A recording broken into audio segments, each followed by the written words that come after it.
working? I think we are, but I don't see the noise canceling that we had before, so we'll just roll with it for now. Hello, everybody. Welcome back to the stream. It is I, Digi Driver, welcoming you to your Sunday, February 26th, 2023. We are in Little Rock, Arkansas, and no, your eyes do not deceive you. That is a 767.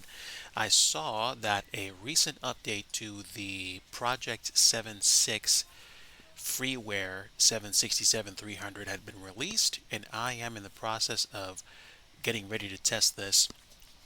In the past, I think I flew this plane like once or twice, but I had neglected to fly it much more than that. And I think one of the reasons why was because LNAV at the time had not been developed for the plane yet. This is freeware, and you can get it through xplane.org. Let me see if I can find the link really quickly and share it with you if I find it. The site has the ability to search for things really fast now, which is great. So I'm searching for it right now, standby one, and here we are. Now, they do have a Discord page as well, but I think the link is in their channel, and I think you might be able to jump to it from there. But there is the link if you want to get the plane. There are a lot of folks that have made a lot of liveries for this, I think, at least a few. And I am flying the Delta livery today for a flight from Little Rock to Atlanta. The winds are definitely in our favor, and I checked windy.com. I do believe we're going to be flying a fairly quick route. The block time is like an hour and a half, so flight time is probably going to be an hour 15 or less. If you make it good, if you make it look good, no pressure. No pressure, Digi. Don't bork this up. But a quick review, we're going to be flying out of Little Rock to Atlanta. The winds are definitely flying west to east, and winds at flight level 340. Let me see. Immediately outside of Little Rock, they're from the west at 102 knots. So this is a great day to fly west to east across the states if you are interested in it. Unless, of course, you're flying, say, around Wyoming or Montana. Anything from, like, say, El Paso up to Boston, you're going to have good west to east winds. As high as, like, Nebraska and Green Bay. Yeah, even further south to, like, Dallas, you're still going to have a good time flying. So, let me close some windows, get some things back in my corner. I already created the flight through SimBrief, and I'm going to import it to my moving charts. I'm going to have it on a separate screen, which I might share with you guys in a bit. But enough yapping. Let me get in the cabin and start getting to work. So, if you haven't seen it before, this is the interior of the Project 767. This is a freeware airplane, and I'm liking what I'm seeing. I'm a fan.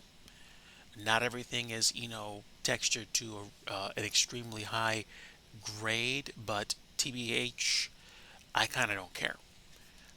I see a lot of stuff, and there's a lot of stuff that's selectable. So we're going to go do the thing. You're going from White Plains to Anchorage, 7.5 hours. I mean, the runways at White Plains are probably long enough for cargo, or you're flying a really long range biz jet like the Citation or something. Whatever the case, have at it. I have actually flown this specific plane, not this plane for X-Plane 12, but this specific plane a few times, and I'm improvising what my flows would be from a 757 and 747. Cockpit shadows turned off. I don't know. That's a very good question. Let me check out right now. Graphics, cloud quality, shadow quality low, draw parked aircraft, 3D vegetation. Where are the shadows even? I don't think so. If it's an option, I haven't selected it. So I think we're good. I think we're good. Gulfstream, nice. Yeah, no, no. If there are cockpit shadows, they should be here. Also, it is marginal VFR, so it is overcast right now, but we should be fine. Now, let me go upstairs, start getting things activated. I'm a little bit out of my element since I haven't flown the 767 in a long time, but let's get to work. Battery on and external power on. We'll turn the APU, oh, can't turn the APU gen on for now. Bus ties will set to auto, and I believe you turn gen CONTs to on. Oh, okay, okay, all right. Fortunately, one of the things that XPLANE 12 does for my system is cut it some slack. XPLANE 11 was really chewing through my CPU cycles. 12 does the same thing with less stress on my CPU and more frames. I'm happy about that. Now, I can't activate the IRSs, so I'm assuming they're going to be aligned, no problem. I don't think they have that modeled yet. And can you select that? Actually, you can. That's interesting. It's already set to heading, or it's not doing anything. That's fine. What can we do up top? Anything? We can turn on the window heats, which I will do. And that's engine start. That's auto. Actually, it's off. And we'll turn on the recirculate fans and get the packs on for passenger comfort. If we can even. Oh, duh. There we go. Packs on. Trim air is not selectable. That's fine. And isolation valves are open. I'm not going to worry about pressurization because I can't select it even if I wanted to. And we will turn on the electronics and seatbelt signs. Well, in terms of CPU use, yes, 12 is much easier on my system than 11. That was what sold me. When I downloaded the XPLANE 12 demo and tried it on my system, I noticed that the CPU, excuse me, the the temperature to which my CPU hit didn't go as high for as long because I have a hard limit on my processor to no more than like go to manufacturer limits for overclocking because I did the funky performance boost overdrive with my 5900X, which means you can get single core speeds up to like 4.6, 4.8. I think I hit 5 gigahertz in some instances, but they're limited. Temperature wise, I lock it to keep it from going way past 90. Now, 90 is ridiculously high, I get it, but the 5900X is designed for that. Yeah, I mean, it's up to you. If 11 works great for you, do what you want to do. If you haven't tried 12 yet and you're curious, download the demo and see for yourself. I know I got great results out of it. You're probably going to get the same. Now, you are going to have to wait for certain airplanes to switch over. I'm not sure about the MD-11 or some of the other tube liners, but they have been porting, as far as I can tell, more and more aircraft over. So, lighting. Does the dome light come on really strongly? I don't know. I can't tell. I'll leave it off for now. These aren't mouse scroll wheel yet. Turn the logo light on. This is a Digi flight after all, and we will get our. I don't think this has a nav light on per se. I think this has a position light. We'll turn that on once we're ready to go. And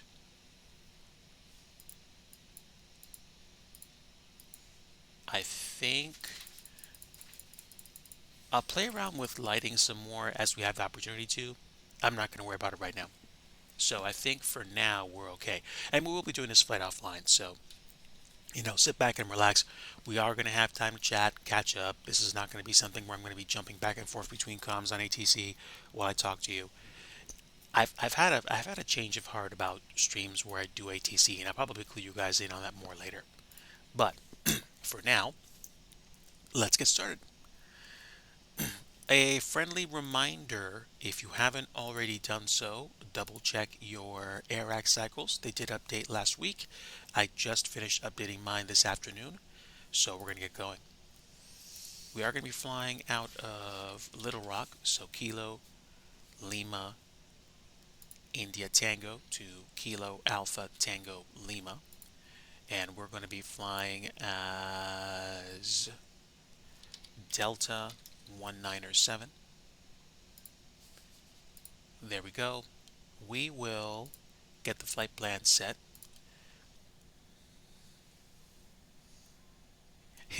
That happened to me a couple nights ago when I realized that they updated the AirX cycle. But since I do flights offline most of the time when I'm not flying on stream anyway, and I haven't done that much flying offline to be honest, I it didn't bother me that much. Oh, that's good. That's good. If not a lot updated, then you should be fine. So, which runway did we choose for today? We chose runway 22 left. So, out of here, 22 left is kind of behind me. I'll be taking one of the taxiway bridges to Uniform and then turning left on Romeo to depart. So it's 22 left, and if I understand correctly, we don't have a departure. We're going to be going direct to Mickey. So 22 left, and no SID for the departure. And then go to the flight plan page, and we're going to be going direct to Mickey. This is probably going to mess with my departure, but I don't think VNAV is installed on this plane yet anyway, so I'm not worried about it. I can control the ascent manually. I should be able to. For Mickey, we're going to be going to Memphis. And from Memphis, we're going to be going to...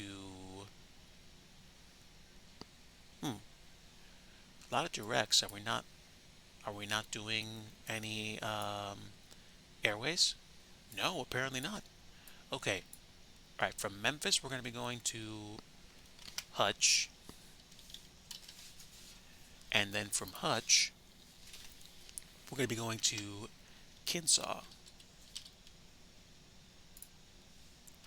All right, so that's cruise. And then we're going to be taking the Glavin 1 arrival into Atlanta. Glavin 1 is from what transition? From Ruth, I think. Unless I missed something. Oh, excuse me, from Rusa. There we go. And then we're going to be taking runway 26 right at Atlanta. We're going to be coming in, flying past the airport, swinging around, and then landing 26 right. So, let me get the approach selected. And approach is going to be 26 right, which, if I'm not mistaken, is pretty far up the top. Where's 26 right? Here we go. Not RNAV, ILS. And we will choose it.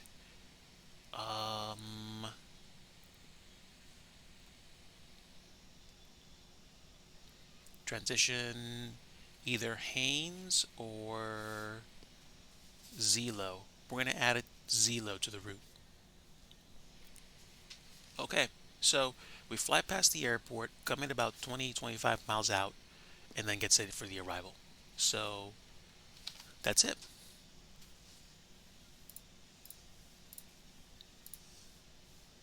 Zelo, and there we go. We've got it set. There's going to be some discontinuities, which I will purposely leave in. Actually, that was the only discontinuity? That's strange.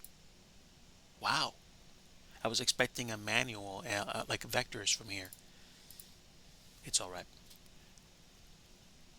Okay, so climb we'll probably do 290, transition 8000, because we are in the States, and we should be cruising at what altitude for today's flight? Let's take a look at the briefing. We're going to be at flight level 370. So, let's go to the MCP and punch that in.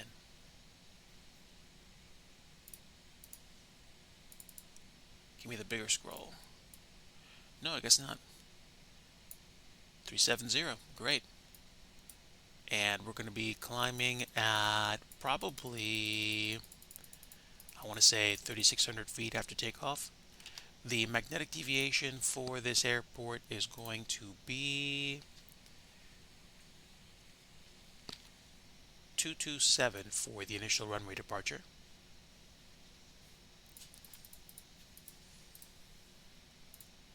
And I'm going to assume with a fully loaded plane, our V2 speed's probably going to be at least like 1.5 something. I'll just set this for 250. I'm not going to mess around too much with it. And we should be able to auto arm the throttle. Okay. So I can't see whether or not the throttle's armed. We'll figure out when we get up in the air. I'm not terribly worried about it, but hopefully that means that we will be able to arm it later. We'll get the flight directors on right now, and I will see what the ILS frequency is for our arrival into Atlanta. It's going to be 110.1 with a course heading of 275.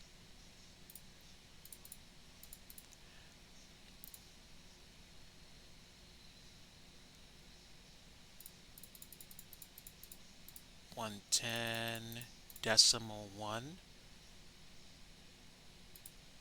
And can I set the course heading? Yes, I can. Alright, give me a bit. This is taking a while. It's okay.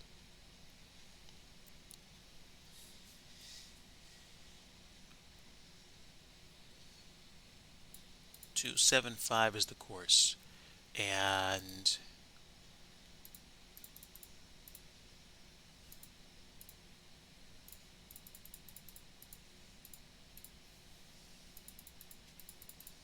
.2257 is my squawk. I can't seem to adjust squawk mode, so I'm going to assume it's Charlie. And that's it. We have our seatbelt signs on. We don't have weather radar. We might not have weather radar available. Or do we?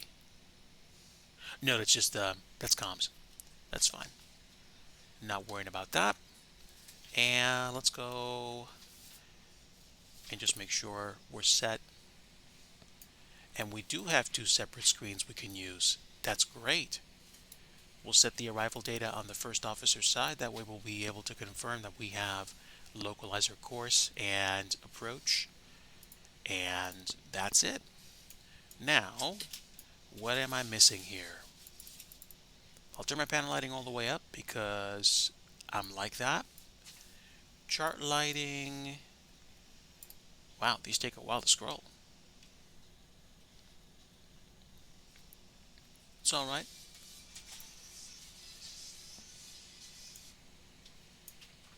Do we have... We do. We can set the auto brake, which is great. Alright, we'll do that in a little bit.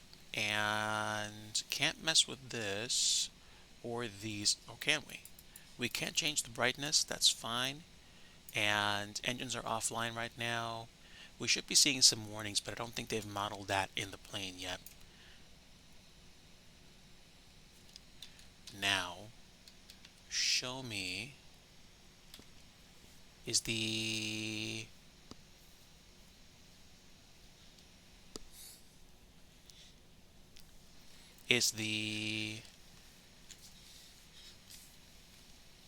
barrow up here? That's range. ADI. Alright, I'm still feeling my way around this cabin here, trying to find the altimeter. I'm guessing it's just going to be here. Yeah, there we go. So that's the altimeter. What is the QNH based on the paperwork that we have? Can I see the PDF? I can. Great. So current PDF at Little Rock is... It is 29907.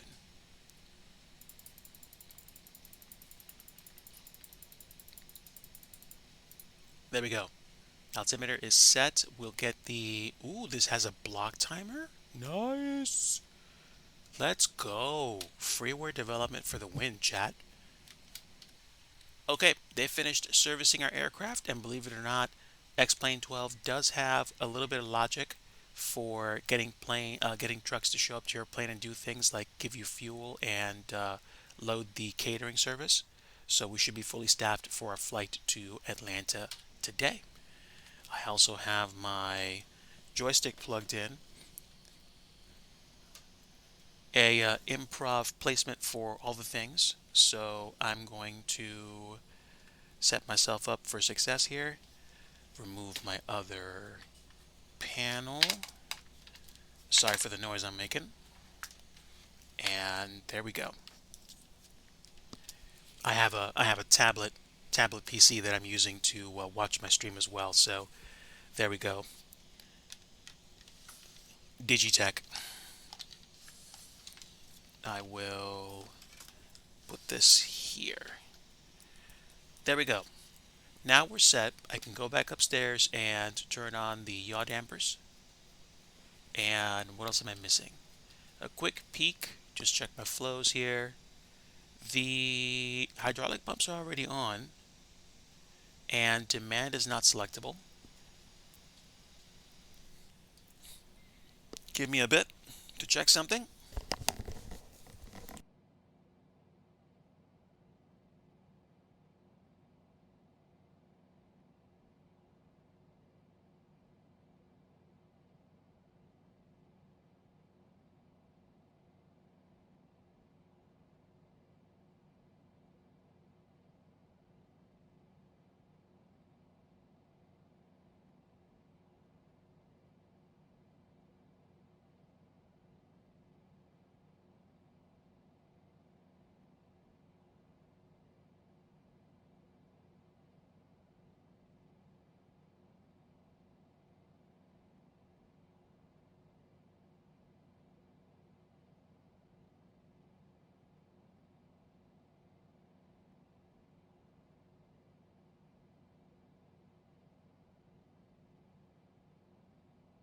Alright, folks, I am back. One last thing I want to double check. I'm going to check my configuration for the aircraft just to make sure we have enough fuel for the flight. Also, make sure that my payload and my numbers are correct. We're taking 290 passengers, 16,000 pounds of cargo, and a maximum of 70,300 pounds of fuel. So, let's change that. Payload weight's going to be 66,700 pounds. And that should be it. So we have roughly 5 hours and 39 minutes of flight time. Alright, now we should be good. Let's go ahead and fire up the APU gen and see if we can start up the APU. 1, 2. Let's get down to business and get the position light on. Collision light red.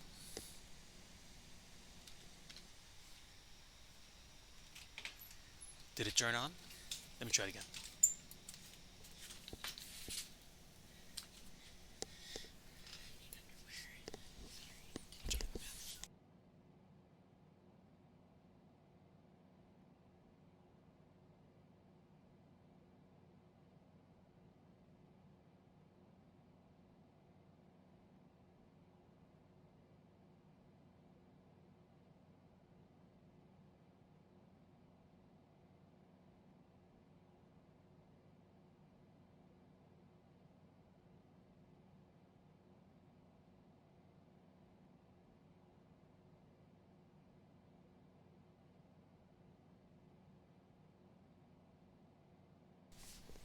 Now hopefully the APU should be on by now.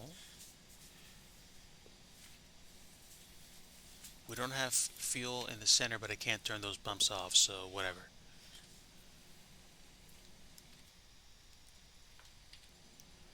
Did I miss something?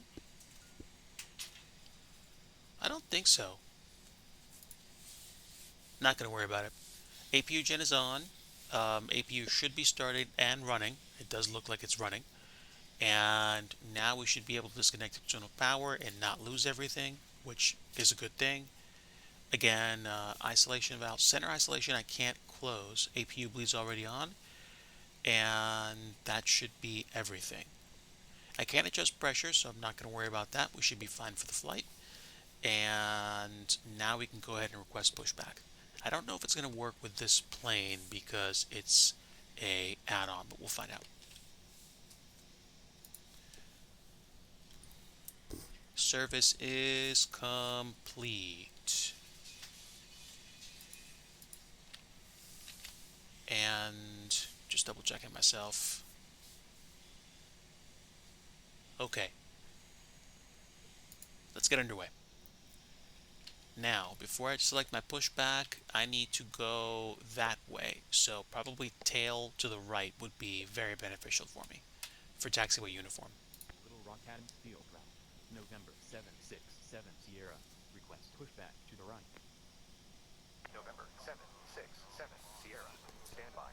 Pushback tractor is on the way. Fantastic. No pushback service available. Oh, bum bum bum bum. Guess we gotta do it ourselves. It's alright. Can I actually do a reverse powerful enough in this plane? Hope so. Those engines are pretty bright. Or are you actually going to help me? I don't know. They might have said no, but I'm not sure. Alright, let me double check. Yeah, I can't do anything with the squawk. That's fine. Well, is it? It's coming around. I don't know if it's actually going to do anything. I will go ahead and turn the packs off for now. APU gen is running.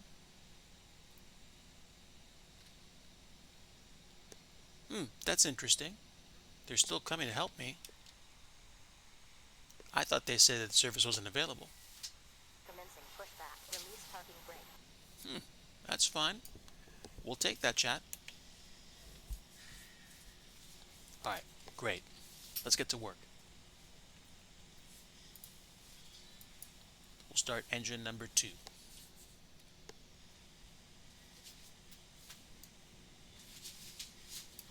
Alright, engine 2 should be good. Let's get some fuel in it.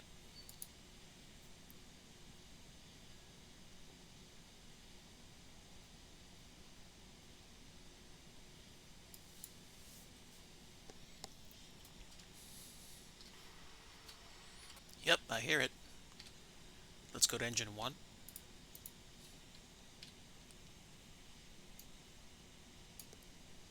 Let's get some fuel in that as well.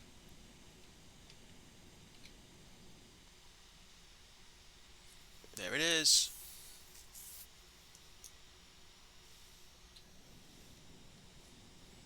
Also, for takeoff on this runway, what are we using? We're using runway 22 left, which is approximately 8,200 feet long. I'm going to go with probably flaps, what? Flaps 5? I could probably do flaps 5.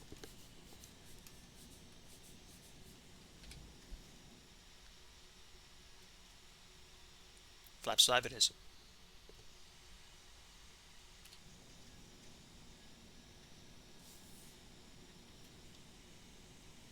Okay, so both engines are online. We'll get our packs turned back on if we can.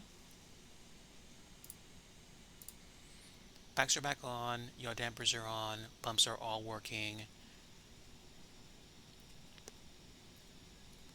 We can turn the APU off, leave the APU gen on, bus ties, gen CONT's going.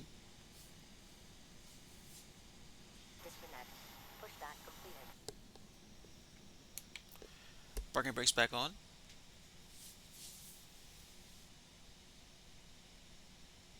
And that should be it. We'll get the taxi light on.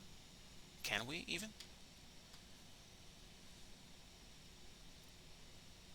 There we go. Taxi and turn off lights just to attract some attention.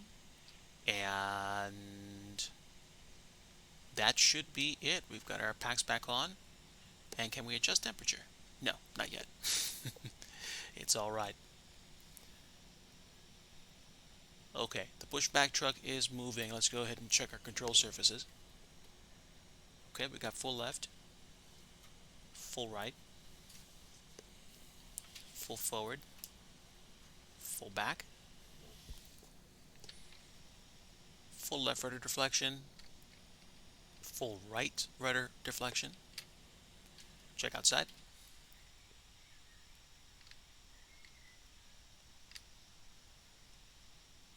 Yeah, they look good.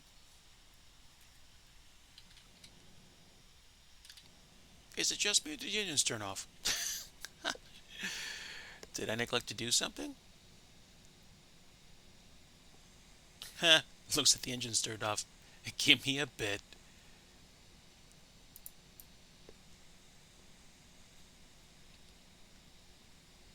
I turned off the APU. I wonder if the procedure is to keep the thing on the whole time. Let me double check. Yeah, engines are off for some reason.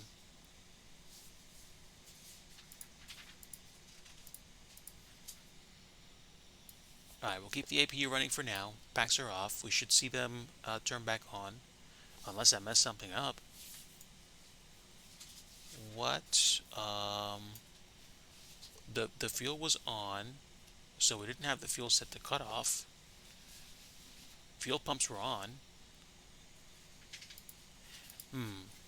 Little strange. The APU bleed was off. I wonder if that was preventing anything from working. Ooh. Okay. So we have the plane back on. A flying stream? Yes, believe it or not, Two-Faced Disc, I still fly. Welcome back, my friend. Just troubleshooting a little bit of a startup issue with my plane, but we should be okay now. I'm going to experiment by turning off the APU and seeing if that actually triggers the engines to shut off again. It shouldn't, but we'll see.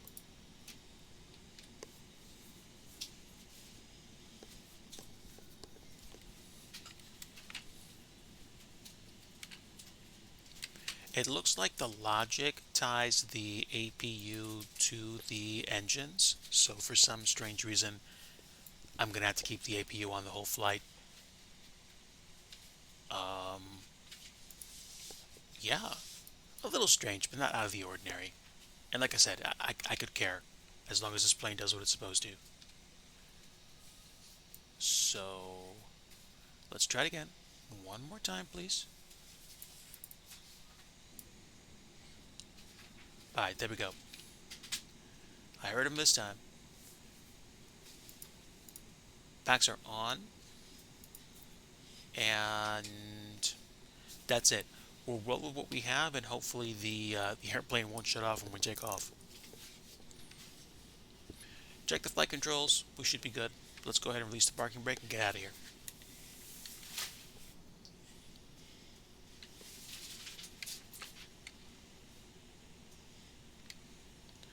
Also, why is my throttle not making the plane go forward?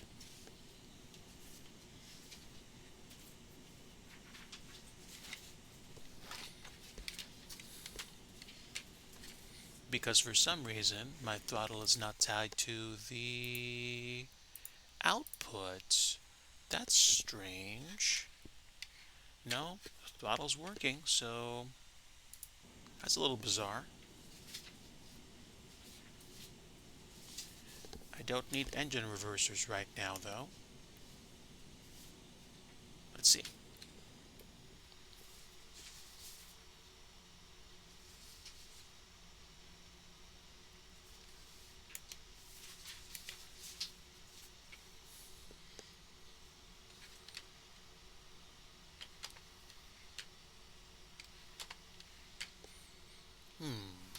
A little strange. My normal throttle axis is not allowing the engines to spool up. Is it because the throttle's not moving? No, the throttle is moving.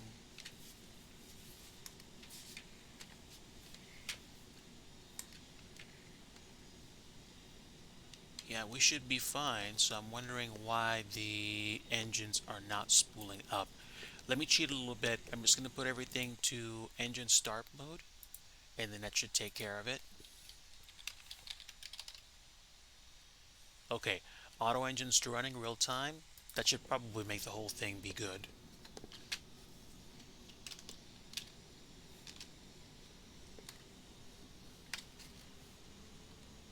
There we go. There we go.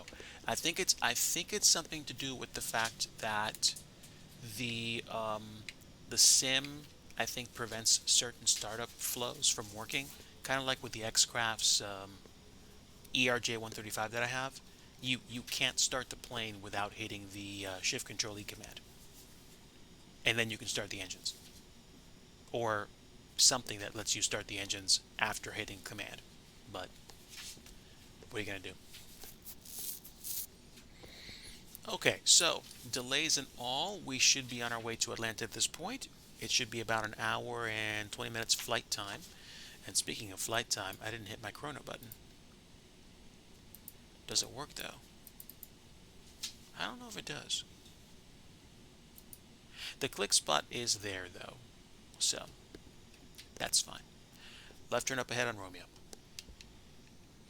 So welcome aboard, everybody. Glad to have you here. We figured out, sussed out some issues with the 767. It's on the way there. I'm still happy that I chose to fly today.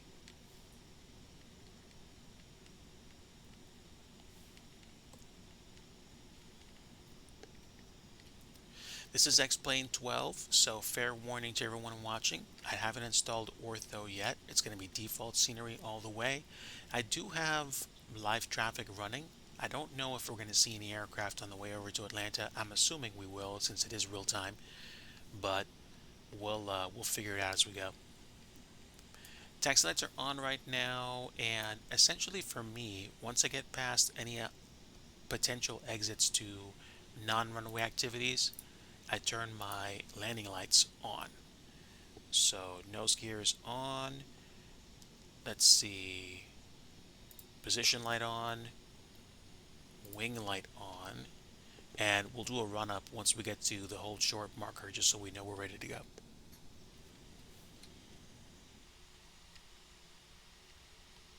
Alright, see you later, Little Rock.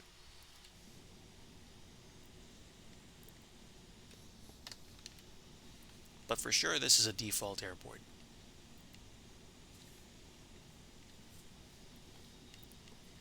We'll hold short at the hold short marker and make sure we're ready to go. Then we will take off and be on our way to Atlanta. And of course, folks, if for some reason you do not hear me well or don't hear the sim loud enough, let me know. I can make adjustments and hopefully get the sim working nicely for you as well. Okay, so we're here. I'm going to hold short and just make sure everything's set. Yaw dampers on. Those turned off for some reason when I reset the status.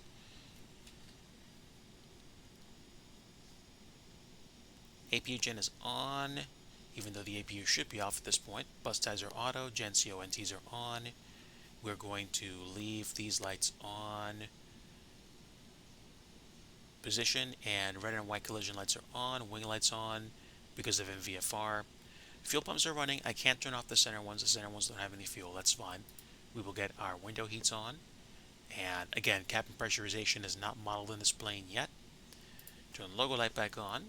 And we have, let's see, what is that? Oh, recirc fans on, turn the packs on. And that should do it. Okay, so let's hit the chrono button and get out of here. Alright, parking brake release, here we go.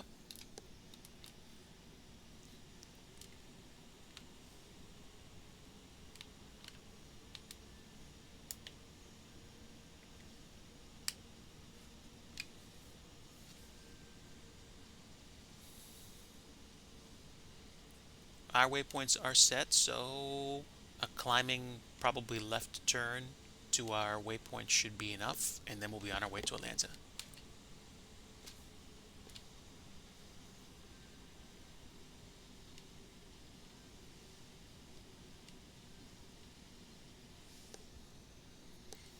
Alright, here we go. Spool up to start.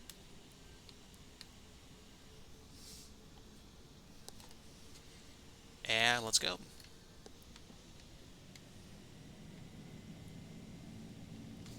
Power set.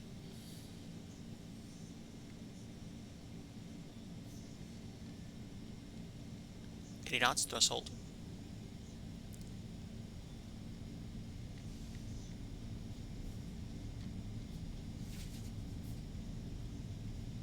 And let's start the rotation process now. Ooh, you want to get up in the air, don't you?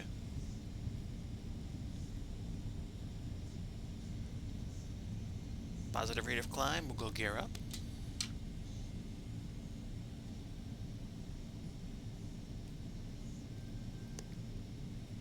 Start that left turn by hand now.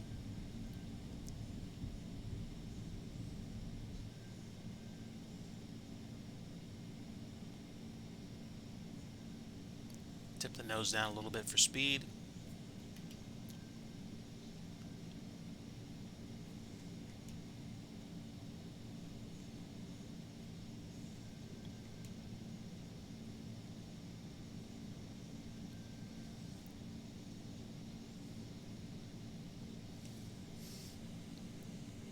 Alright, here we go. Command, LNAV, vertical speed.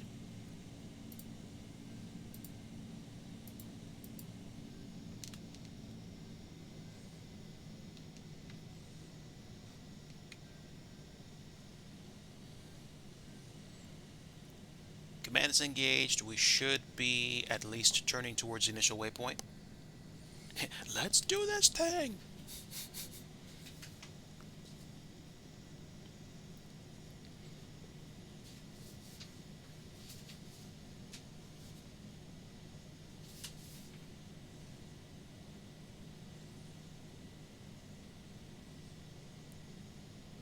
That did not take long to break through the clouds.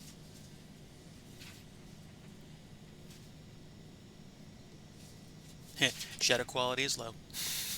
Fair warning.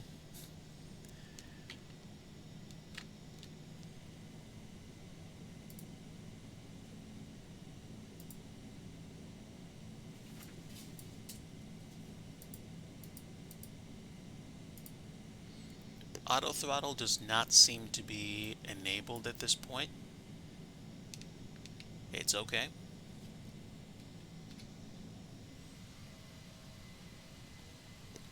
And we're off.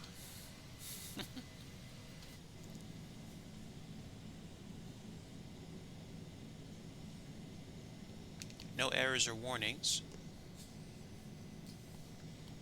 Yep, in their low-res goodness. Let me tweak them to at least medium. I think I have the horsepower for that.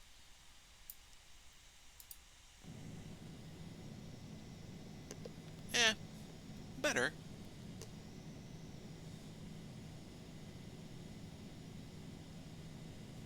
At the very least, I have working LNAV. I'm a happy boy.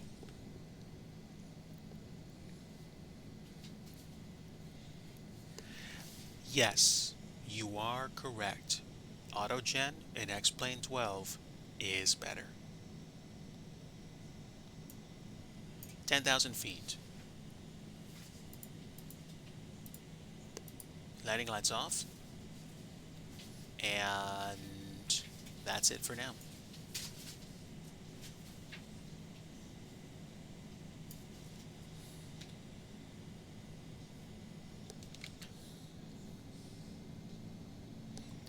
Frames right now, I'm about 78 frames per second. High in like the low 80s. Probably local lows are like 73, 74.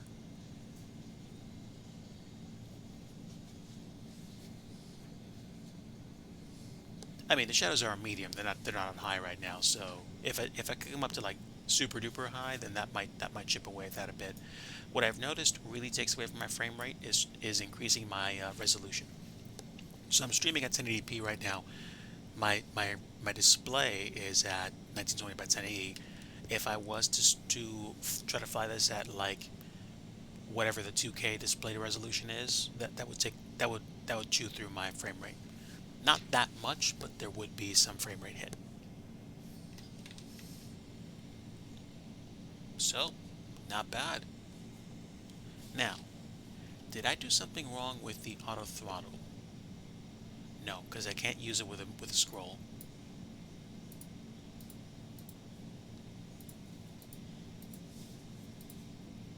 Okay, so no. There is no way for you to... Oh wait, hold on. No, VNav isn't selectable yet. So there is no way for you to use throttle or auto throttle in this plane, which means you're going to be managing speed yourself. So think of it as a very, very, very, very, very, very big business jet with FADEC engines. I mean, flight level change might be a good enough change, but we don't have working VNav yet. But at the same time, I am climbing at about 3,200 feet per minute and wondering why I'm not actually getting faster. So let's get down to about 2,400 feet per minute for the climb and go to standard pressure. Can you hit the standard button? No, there is no standard button. You are the standard button, Digi. Tune it yourself.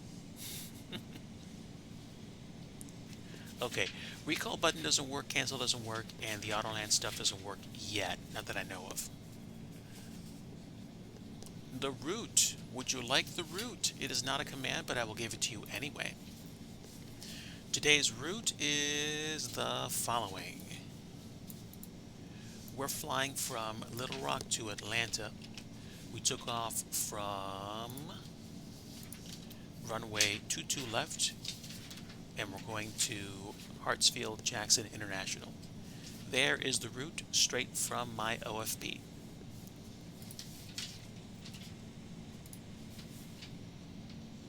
Let's center this. There we go. And we are on our way up to flight level 370 if I'm not mistaken. We are gaining some speed, which is great.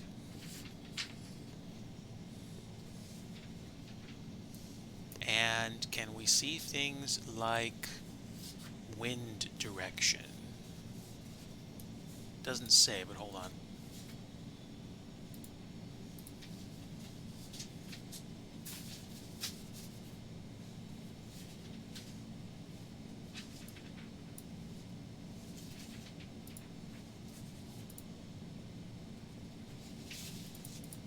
I can tweak my range though, that's good. Does it show what my range is set to? No, not yet. We'll go to 160 nautical miles and then we'll really be able to see far out.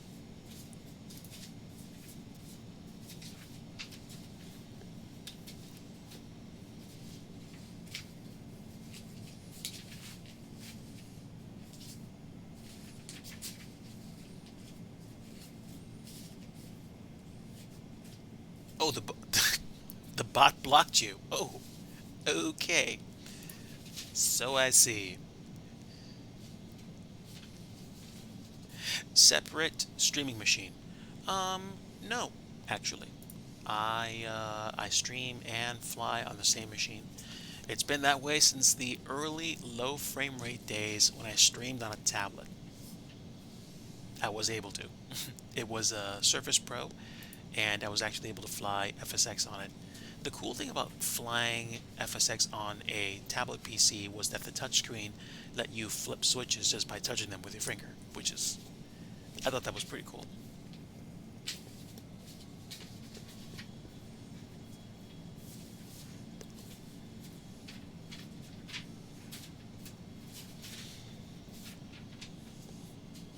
So we're well on our way to flight level 370. We just passed 270.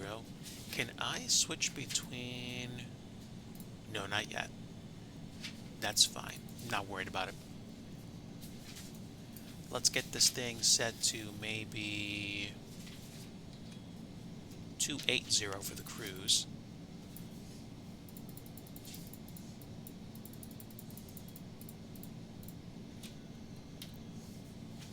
But we are still climbing.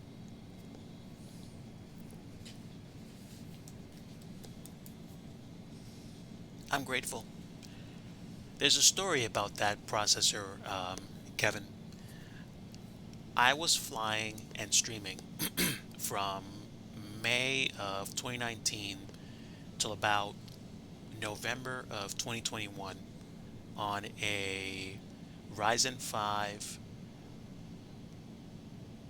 Ryzen 5 1600. I had 16 gigs of RAM, which then I upgraded to about 32 to 48 or something like that. And I had at my peak in NVIDIA 2060 Super. Now, it was getting it done in XPLANE. I was pushing my system to its limit. I tried to overclock it to 4 gigahertz. The processor didn't like that, so I stayed at 3.9 gigahertz. That was fine. And then one day, I go to pick my wife up from something, and she's like, "Hey, do you want to go out for a bit?" I was like, "Sure." And so we grabbed something to eat.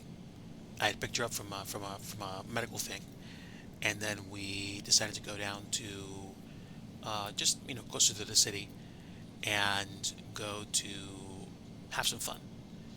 And then she's like, "What do you need right now for your computer?" And I was like, "Well, I could probably use a better GPU and stuff." And she's like, "No, no, no, no, you're not paying attention. What do you need? Like, what is it that can take your streaming to the next level?" So, the next thing I know, we find ourselves inside of a national computer store chain, and I'm literally shopping around for components. And she's like, "I want you to get the things that you need in order to go to the next level." So I spoke to a rep. They got a shopping cart.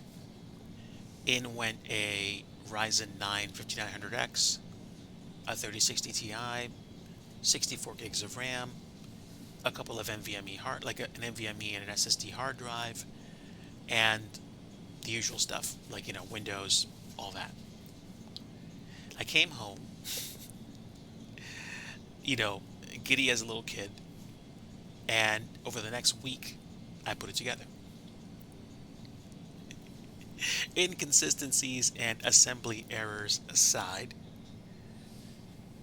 Oh yeah, yeah. But believe it or not, I was concerned that I wasn't going to be able to get a GPU. This was 2021 after all, when we were like in the height of the GPU shortage.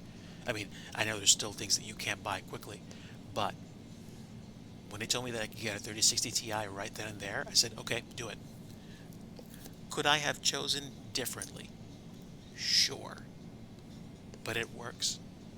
And now, Simrig 2.0, again bankrolled by Mrs. Digi, is bringing you XPLANE goodness at about 60-ish frames per second with all these clouds, which is beautiful. It's fantastic.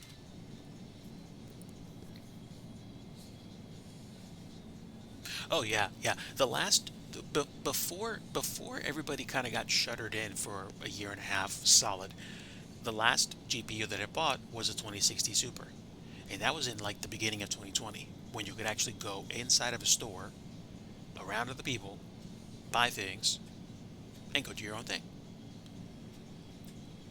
It was essentially about a year and a half later when people started warming back up to that again, and I'm glad that we can. But yeah, now I've had this rig set up for a solid year and change, and it's been pretty consistent. FS 2020 runs nicely on it. I can't run it at ultra settings. I don't want to. It gets the job done.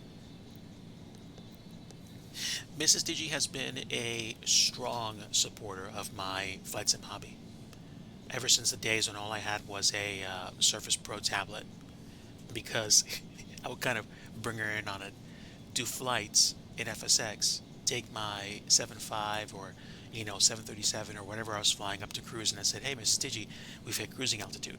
What can I get you from the galley?" And so we were like, eat cereal or something, or just like do fun stuff like that. And it caught on. Now, when planes fly over the house, she grabs her phone and she's like, "Okay, flight radar 24. Okay, what was that?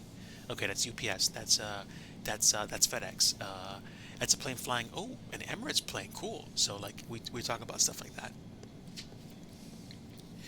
Mrs. Digi is doing the best she can right now. She is dealing with some residual pain from the surgery, but at the same time, she's also having some trouble with her shoulder. Like I said before, she unfortunately took a fall some weeks back, and she has been in non-negligible amounts of pain. So, unfortunately, we've had to go to a doctor to go get that checked out, and I'm hoping that things improve. But at the same time, that pain isn't going away, so we're gonna have to follow up with it this week. So we'll see.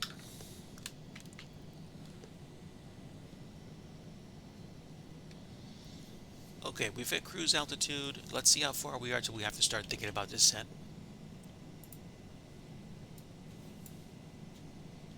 We are pretty far. We're almost to Memphis.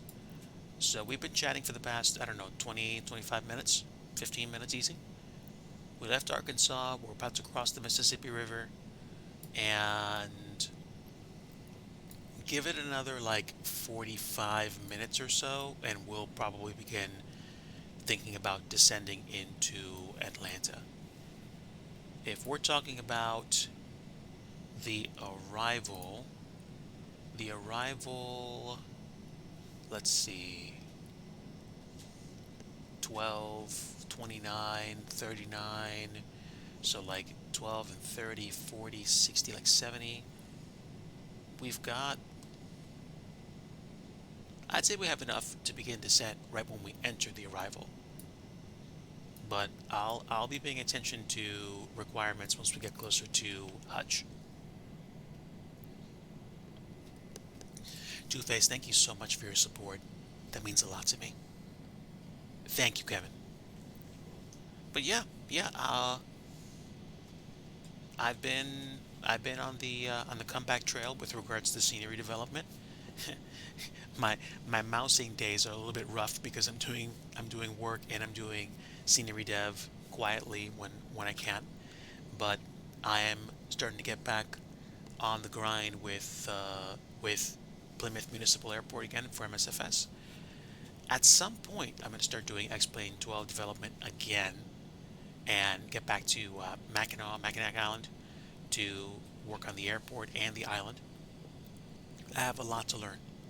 So I'm hoping for the opportunity to do that across the next few months. I hope to release um, Plymouth Municipal Airport before May, I would say, and then have two airports released on Sim Market.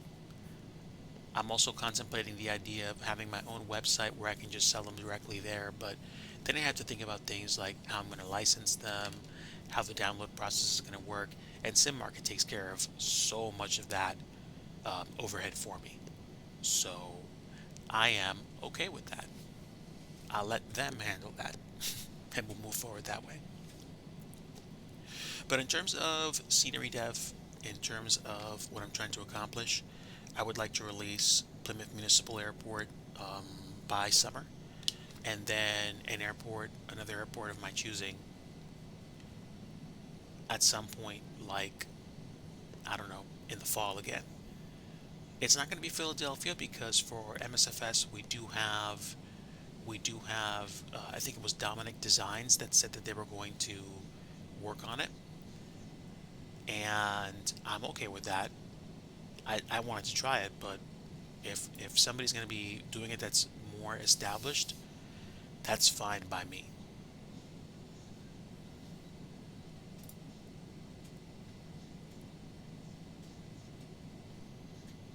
So yeah, that's good. That's good.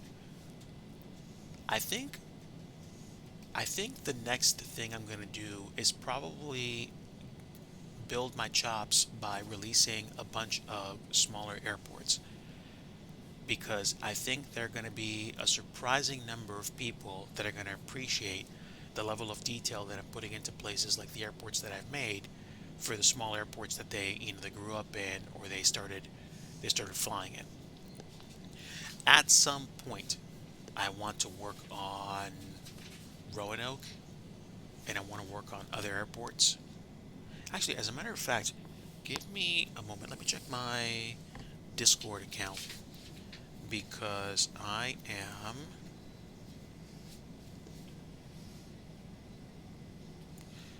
I know I have a scenery dev section on my Discord channel that lets me see what projects I have set aside. So here we go. Scenery projects. Do I have any pins? Yes, I do. Okay. So I have more than a few airports. Actually, I have more than 30. But some of the airports I've taken on, which I intend to finish, include Kissimmee Gateway, Roanoke, uh, Comox Valley in Canada, in British Columbia, 77S, 14A,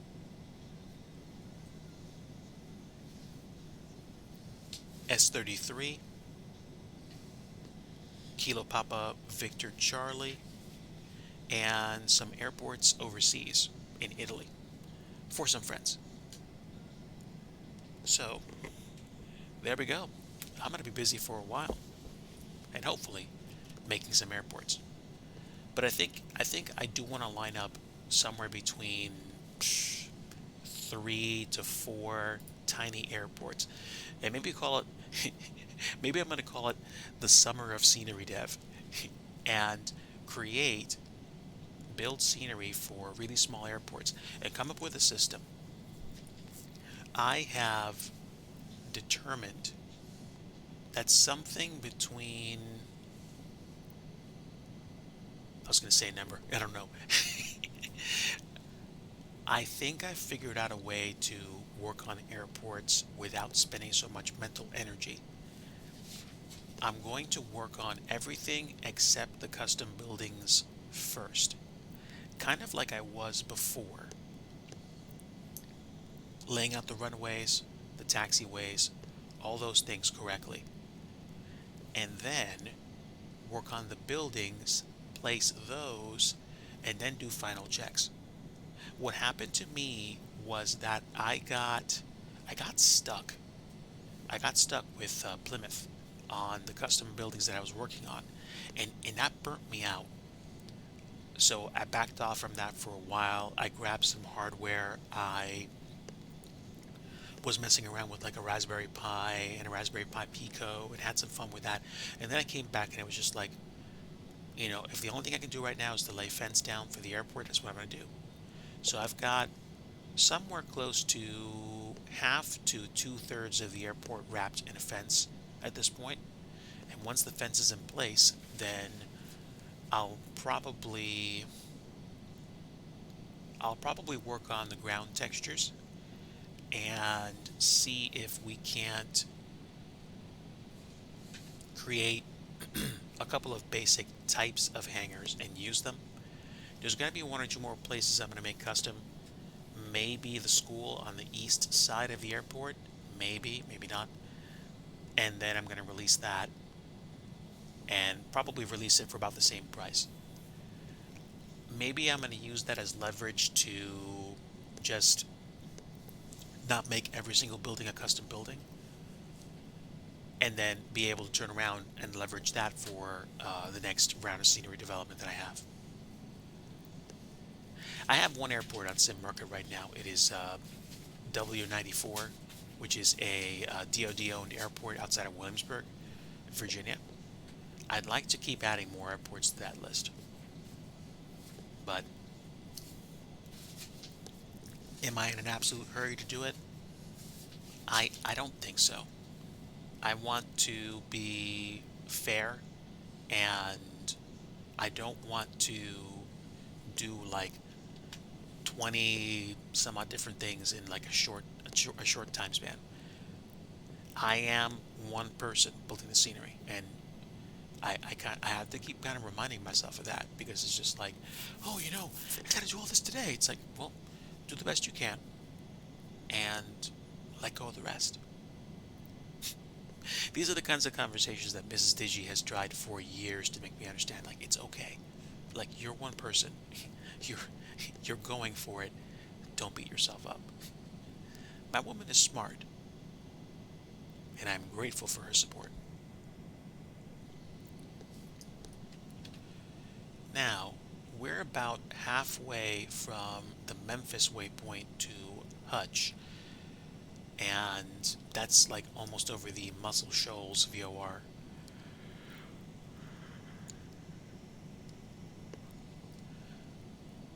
So once we start getting close to Hutch and Kinsaw and Rusa, we're going to be on our way out of Alabama and into Georgia.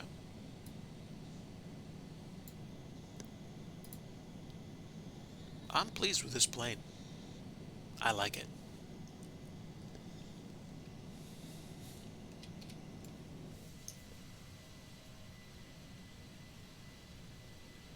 Clouds looking nice and cloudy today.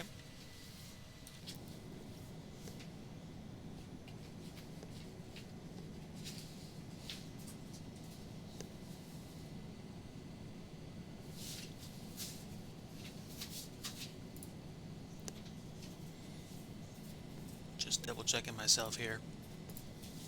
Okay. My other display is slow to update, but that's fine. I think it's going to be a one and done for me for today. Once we get into Atlanta, we'll chat for a little bit on the ground and then call it. Probably go raid someone. I'm looking forward to the week ahead. Hopefully it'll be nice. Hopefully we'll get some snow in my area.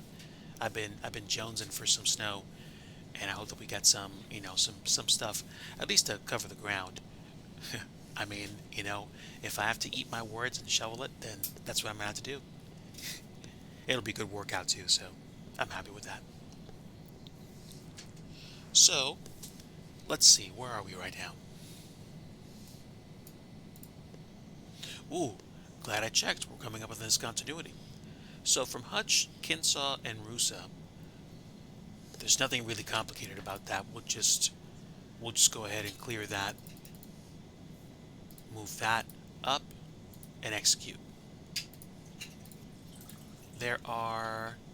We do have vectors, so what I might do is get rid of the vectors because we're not on VATSIM. If we were on VATSIM and we were approaching the approach for ILS for runway 26 right, what would happen would be that we would keep vectors on and listen for ATC to give us heading vectors to the approach. And then we could go direct to a specific waypoint or just fly the approach.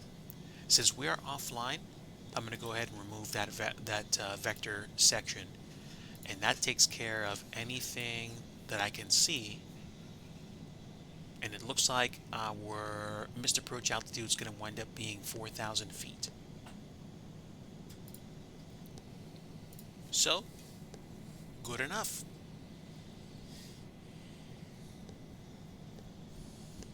But again, happy Sunday afternoon to you, or Monday morning if you're overseas, like in, I don't know, Japan or Sydney, Australia. Hopefully you're having a good afternoon. Vectoring yourself effectively. Yeah, Digi, turn right heading 050 degrees, turn 050 degrees. It's funny. I say things like that, and it's like, I guess talking to yourself is okay. It's when you start to argue with yourself that you might want to get concerned. Also, we are having lower frame rate right now. I'm not sure why, since I don't have ortho. It could be the clouds, but we're like in the 40s right now. It could also be because I had my other screen open. No, that's not why. Let me make sure my other screens are minimized. Huh. Believe it or not, my browser actually is not messing with my frame rate too much.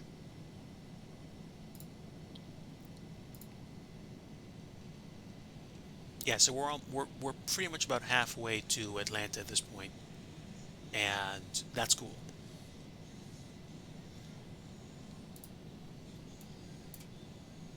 We are about 35 plus nautical miles away from Hutch. We're absolutely booking this aircraft.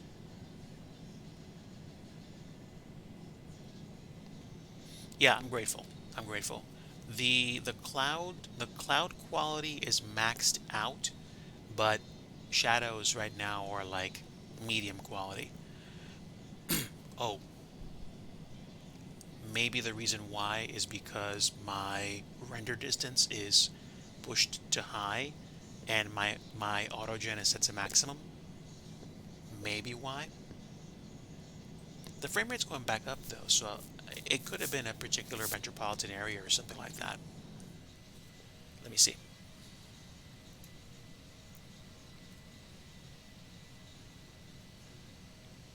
I don't think I can see trees, but I can see clear to the ground.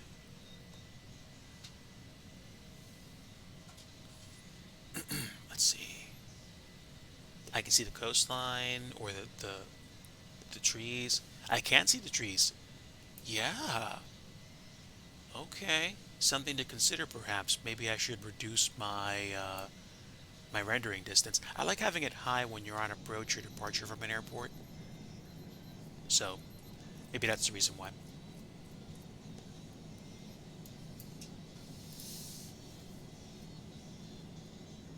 Okay, so what's probably going to happen is once I get past Hutch to Kinsaw and to Rusa, I'll start planning my arrival. And then once we start our descent, I will probably stretch my legs, get up for a moment, and then we will figure out what we're going to be doing to get into Atlanta. We are going to fly past the airport, and then we're going to turn final. And we are flying pretty fast, maybe a bit faster than is advisable, but we're making good time. We do have some altitude and airspeed restrictions. As far out as maybe 30 nautical miles from the airport, we are going to have to cross waypoints at reduced speed. Like, oh no, wait, that's if I was landing east. Okay, we have to cross Galavin at 14,000. But that, I think, is the only altitude restriction. There's no airspeed restrictions for me since I'm landing west. So that's good. We'll keep the gravy train going as fast as possible for as long as possible. I'm happy. Sorry. So, I'd say about maybe 35 miles to run for our initial drop. Hopefully, you have been enjoying the stream so far. And let me go outside for a bit. Fair warning, it is going to get fairly loud. We'll take a look at the plane.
That slow roar was like a commercial.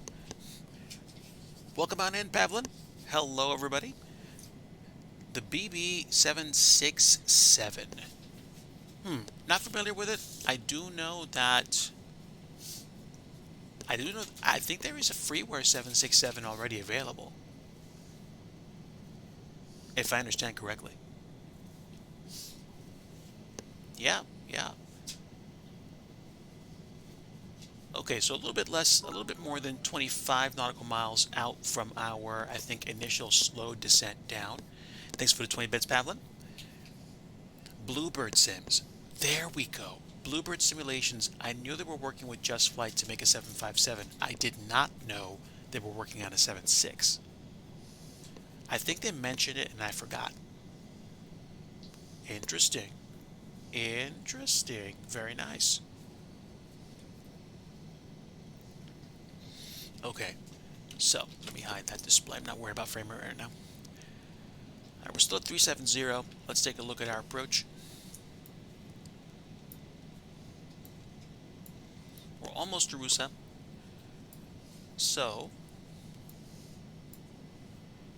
12, 29, 39, and we need to be at 14,000 at Glavin, which means in roughly 82 nautical miles, we need to be from 37 down to 14, which means we need to lose 23,000 feet. That's 1,000 less than 24, which means, yeah, that's about right. We would have a pretty good descent. We'd be a little bit early to 14,000 by Glavin, but we do need to actually plan for a descent now. What's it like getting those, Mr. Affiliate? Bits are, I think, there's a slight cut that Twitch takes on them, but I think a little bit less than subs at this point. Maybe I'm wrong.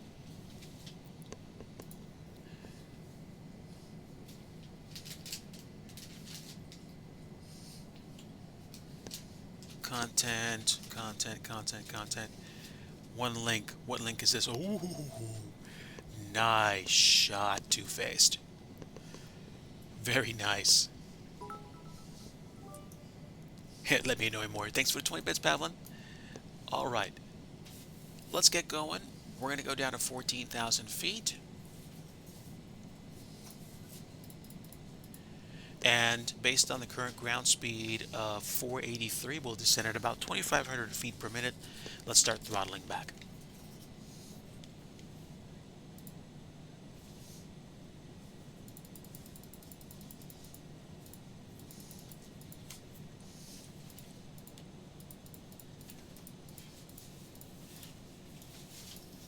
All right, so making our initial descent, and we are slowing down. We'll try to keep it around 290, if at all possible.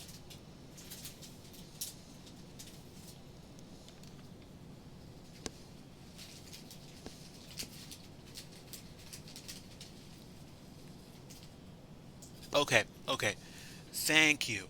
I was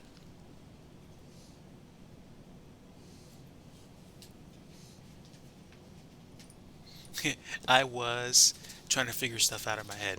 But yeah.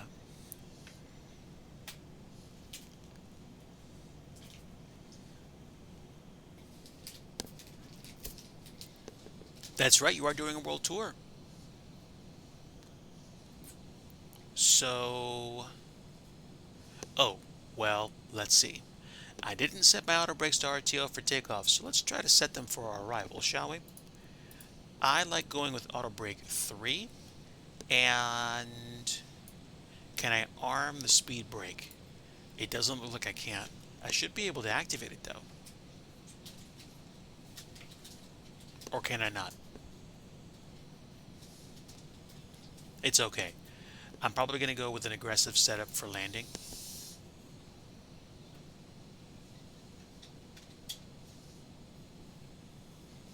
We should have speed brakes available.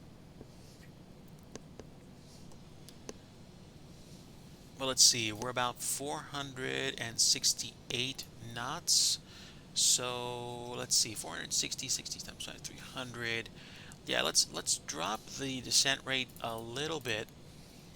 That way we can make sure that we don't exceed our kind of like on plan descent rate. I manage my descent rate by hand many times because I grew up doing that in FSX because I didn't have aircraft that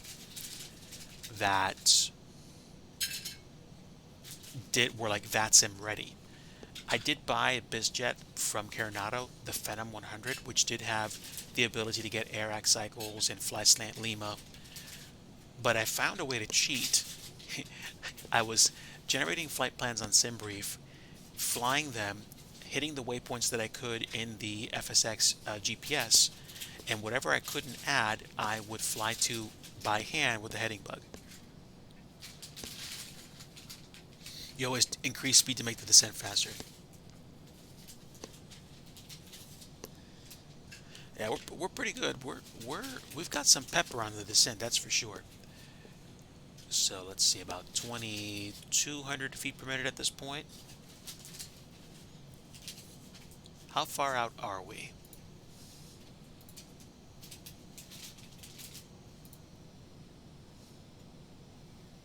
Okay, we're closing in on Jackson, and then Maddox. We have left flight level 300. 448. I'm going to keep the descent rate at. I'm going to keep the descent rate at 2,200 feet per minute. Maybe, well, you know what? No, make it 24. 2,400 feet per minute. I'd rather get to the altitude early than miss it. So we'll see.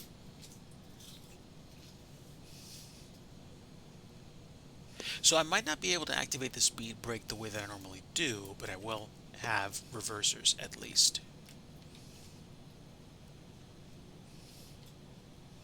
Okay, so that's my reversers. Am I completely idle? I basically am. That's interesting.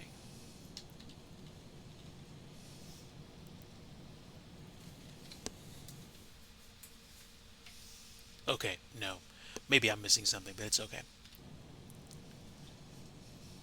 Sun is getting lower in the sky as we descend down to Atlanta. The light in the clouds looks too high.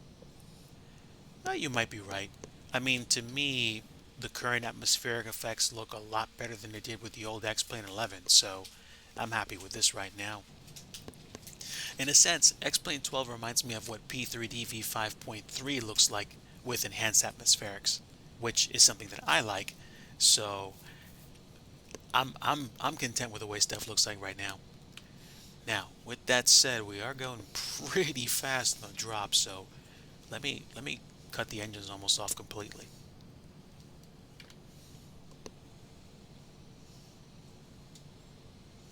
To 40s, Maddox and Glavin. So we've got about 40 some odd nautical miles before we actually get down to our requirement.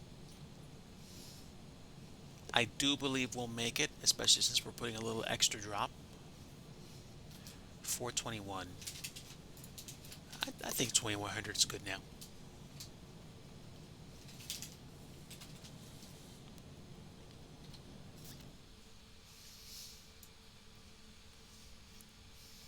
It's a little nuts to be able to look all the way up from here and see things like trees.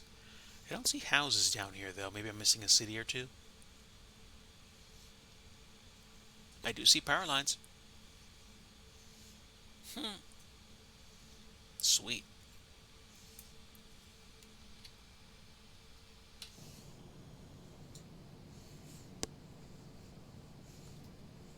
You're on V4 because of tomato shade.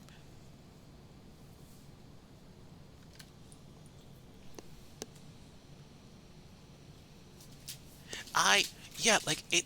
I like the volumetric clouds that are available through enhanced atmospherics, but I don't like how they are rendered, like how they kind of just come into being in front of you. I prefer having the two-dimensional sprites, but I do like the way that enhanced atmospherics makes the sim look. And if I'm not mistaken, enhanced atmospherics is what helps drive more of the GPU, so you can use your GPU more towards rendering things. It is still CPU. It's a CPU first sim, but I think EA is supposed to be there for your GPU to get some playtime. Yeah, yeah, entirely possible. I'm in places where there aren't cities, at least not right now. So let's see. Maddox and Glavin. Okay, we're going to leave flight level 200 shortly, so I'm optimistic that we'll get to 14,000 by the time we get down to Glavin. Oh, also, speaking of which, let me just make sure I know what the QNH is going to be for our arrival. I say QNH, but I meant altimeter. The altimeter that I got earlier today for Hartsfield, Jackson, is 3003.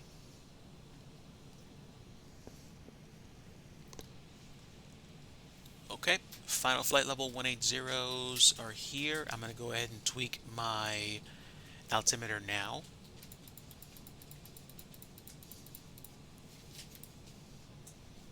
And there we go. I've tuned for local pressure, and we have our auto brake set to 3. I don't want to pause the sim. I'm not worried about the speed brakes coming on as long as we land with a good landing rate, speed, and we kick on the reversers. We should probably be good, especially with auto brake set to 3. Now, let me double check when we land at Atlanta where I want to be. We'll come in on 26 right and ideally pull off by either Delta or Charlie. Preferably Charlie, because then I can make a right on Foxtrot and then a left on 5 November into Concourse Echo. Find a spot to park on my right, because that's Concourse Delta, and then I should be good. That will give me about 4,500 of the 9,000 some odd feet of runway that's available for the flight.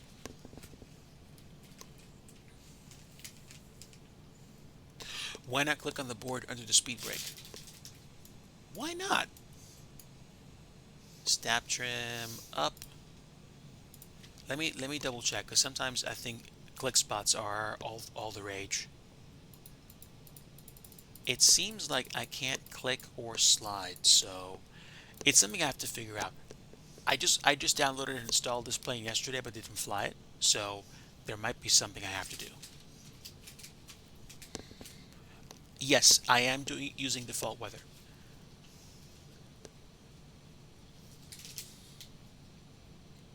Clouds look wonderful. Okay, we're coming up on 14,000, and we are way ahead of Glavin, which is great. And it looks like we're leveling off.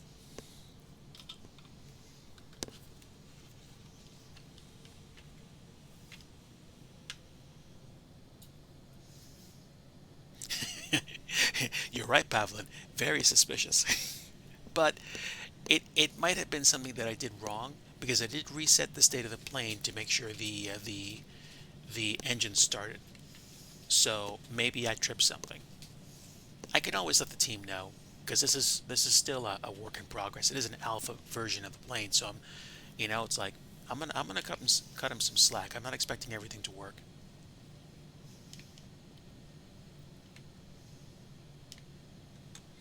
All right, we'll park it around 310, 320 knots indicated, and now that we know where we want to exit,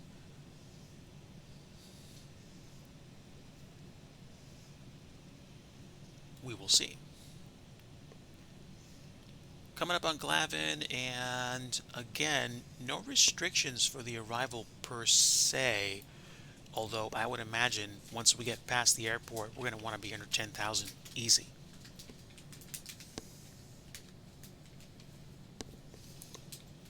Yeah, Yeah, that's something that I'd probably share with them.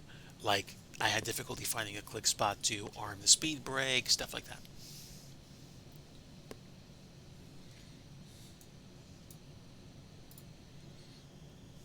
All right, about 10 nautical miles to Glavin, and then we have 10, 15, 7,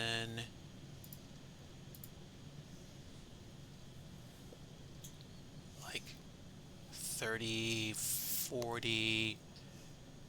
Yeah, 40 to about 40 to go before we turn for final. Now, I could have not been lazy and put in custom altitudes, but as far as I know, VNav isn't a thing in this plane yet.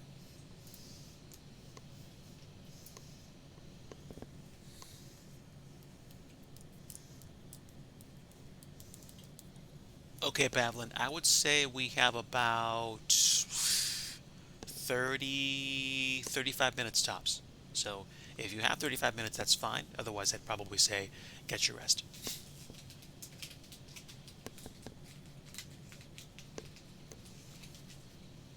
It's been a nice flight today.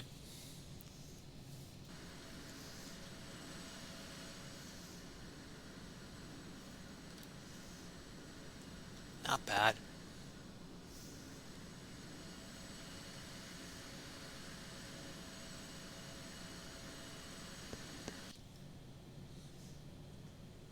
Yes, that will be correct. We are turning now, which means we got past Glavin, or we're going past Glavin, and we're going to go to Southern Hog and Rain. Southern Hog and Rain, Southern and Hog are on the same kind of heading, and then Rain is the first one, the first turn towards this straight line. So once I get to Hog, I'm probably going to start descending down to final approach. And speaking of which, let's take a look at the approach right now. Or rather, I'll take a look at the approach.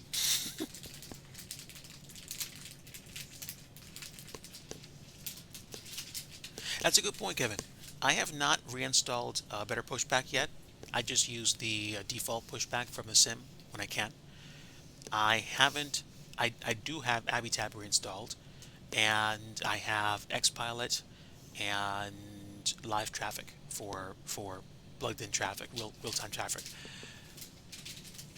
So not everything's back, but they're working on it. I mean, XPLANE 12 is the new hotness in terms of future compatibility and support. So, I mean, XPLANE 11 will continue to be around indefinitely in a sense, but in terms of ongoing future development, I think more and more developers are going to start paying attention to XPLANE 12.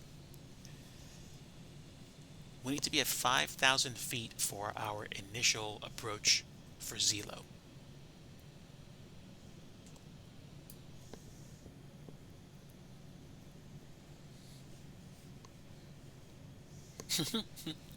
I understand. Now, the sim complained and said, hey, we can't do pushback for you, but the pushback truck showed up when I did the default pushback, and it did push me back, tail facing my preference. So, it did actually work. But better pushback does give you certainly way more control, so I get it.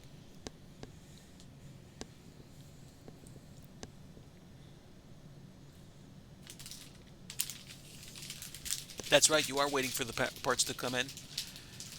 You've been waiting for a while, hopefully they come soon.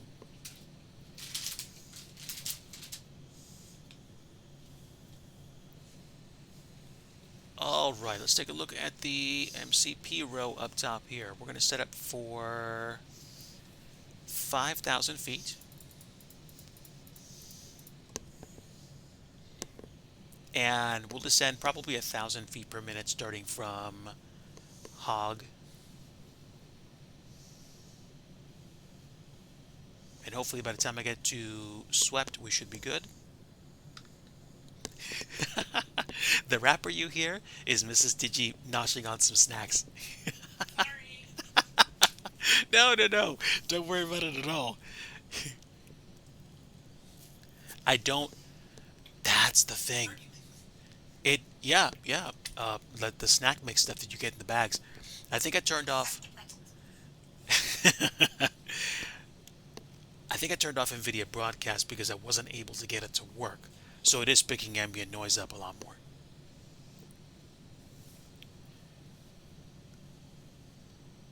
All right, here we go. Let's start the drop. And we'll go 1,000 feet per minute starting now. We'll cut full throttle. Pretty much.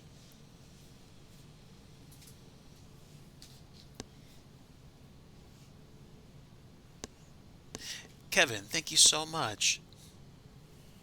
Mrs. Digi, your kindness and support of me is appreciated.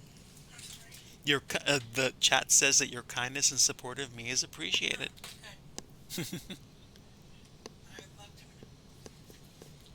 Like I said, she's been a long-time supporter of my hobbyist ambitions.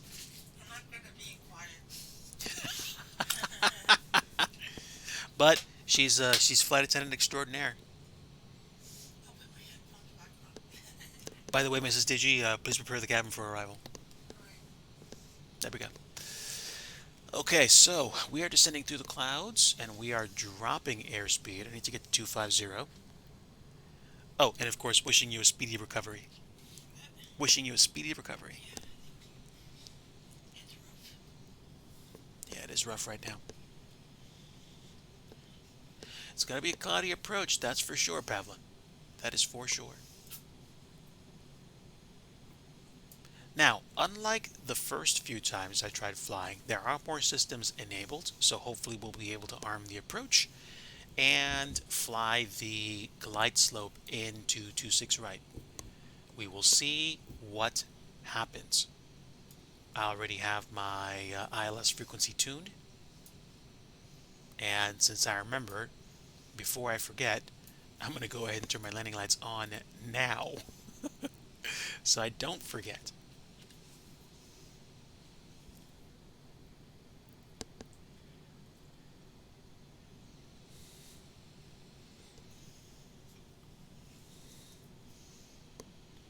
Yeah, so do I. Unfortunately, I think I might be too far above the clouds to see the airport unless I go outside. So, the airport is below me to. Oh, yeah, there it is. Just off my wing. But the, the cloud's covering it up. You can just barely make it out.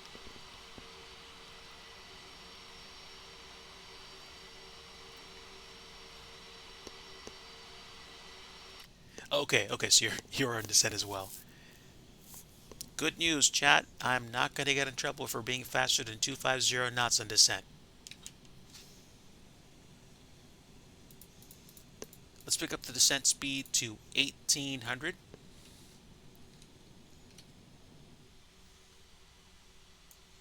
Yep, we're in the city. Or at least the metro area, that's for sure. Nope, no ortho.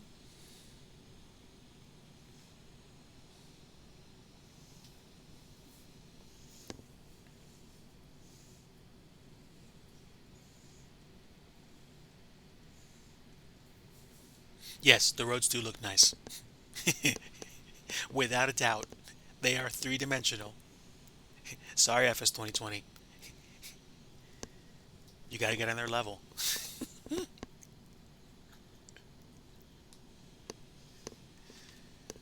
Alright, so we shouldn't have a problem getting down to 5,000 before we go to final. We are getting a little bit of turbulence. Flight attendants, please take your seats for landing. Thank you. We got more than enough room to descend comfortably. These clouds, though, so nice.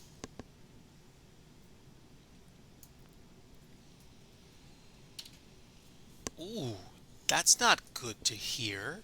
Yeah, it's a bit of a bummer that the roads in Orbex True Earth aren't better. But I mean, okay, in Microsoft's defense, the sim has had flat roads for a long time. So, it is what it is. Complete freedom. Hello, my friend. Welcome in. You have joined us as we approach or get ready to turn final to approach Atlanta International. We are flying the 767 in XPLANE 12. This is a freeware 767. This is not the flight factor. It's a project called Project 76, which they are adding more and more to as they continue.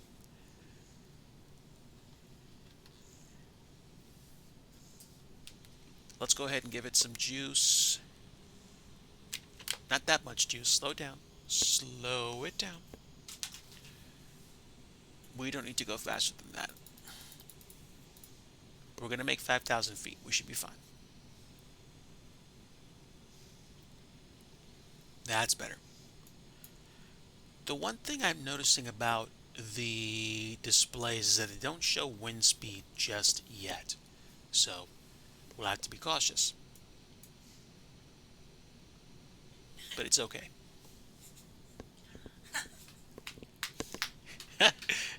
Sounds like Mrs. Digi's enjoying herself watching the video. Cool beans. Alright, we have hit our required altitude and we are slowing way down, which means we need some juice in those engines.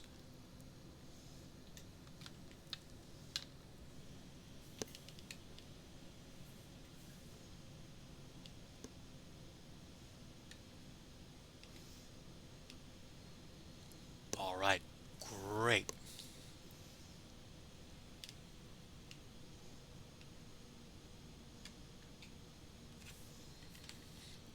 Should be turning pretty soon. Let's get the rangefinder down.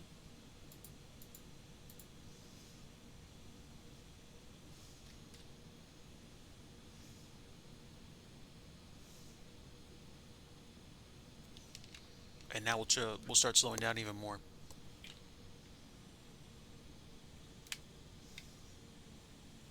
Way more, actually.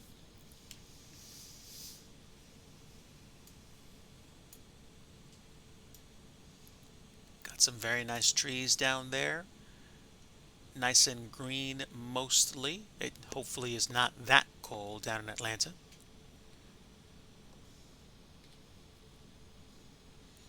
Alright, we'll go flaps 1. It'll be somewhere around 210 knots.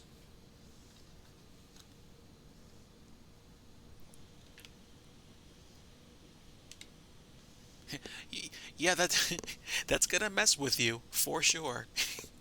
But it's an alpha plane, so it's not fully developed yet.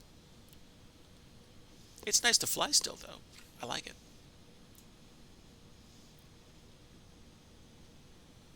Okay, the airport's somewhere that way. 5,000 feet, and I will set the missed approach altitude for 4,000. But we'll keep this current altitude for now. Once we get lined up on the approach, I will go offline.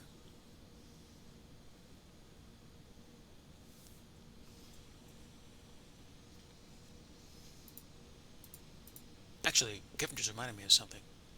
Yeah, the winds, when I saw the paperwork, the winds were coming in from the west. They were gusting.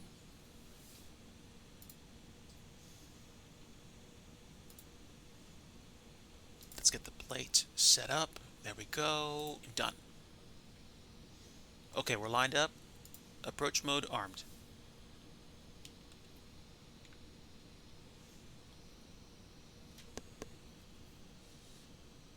Flaps 5.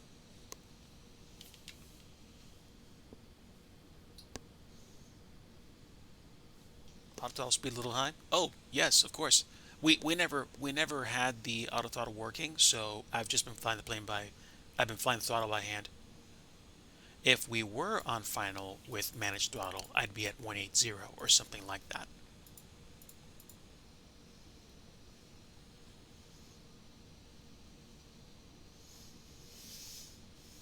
almost there, chap. We do have glide slope and localizer.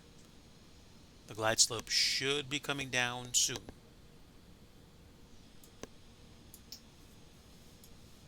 Can I see anything right now? Not yet. It is kind of foggy. Meh. Okay, we do have a working glide slope.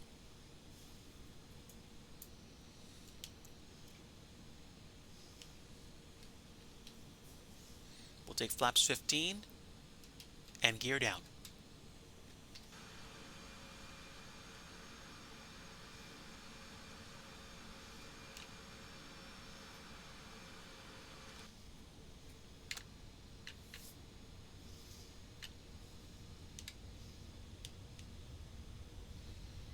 Okay, we're on the glide slope. We'll get the nose gear light on. And turn-offs.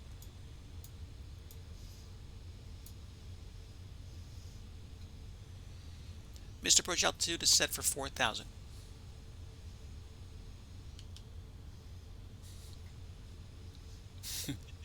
At the same time, it while the effect isn't necessarily displayed realistically, it makes me think of when you're driving into the sun or a pilot's flying into the sun, they're going to be squinting because it's going to be very blinding. It's almost like they modeled that effect instead of making sure the sun was in the right spot.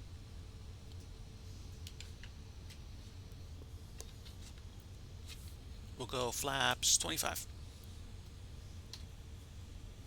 Oh, excuse me, 20. And 25. It's unplanned realism. If I put a view only out the window, good point. Hold on. Let me see. Interesting.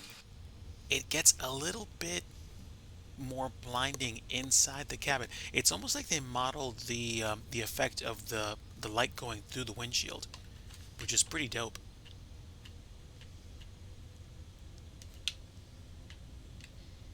All right, plane, give me some more airspeed.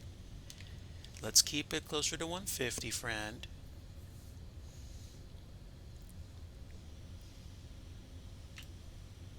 Interesting point, Kevin. Interesting point. I mean, if you were wearing a pair of polarized sunglasses, maybe.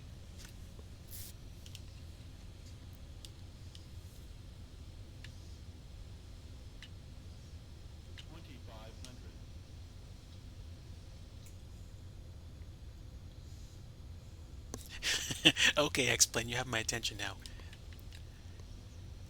Two-faced. Seriously, I haven't done much to the scenery either. I don't have any ortho in 12. And as much as I look at flying to certain places and go, I might want some ortho, I have never been lazier to not install it. I mean, look at how much autogen and trees and roads and virtually everything else there is. Yes, this is a repeating texture, but I kind of don't care. There's so much going on around you that it's like amazing. Absolutely amazing. This is ATL, you're right. We're 160 knots, we're fully loaded, and we've got go around altitude set for 4,000.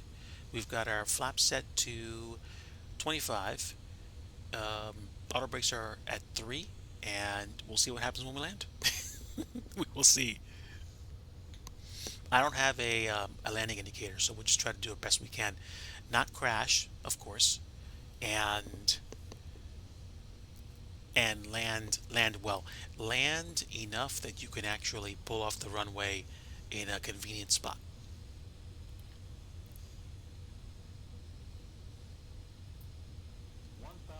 1,000. 1,000, stable.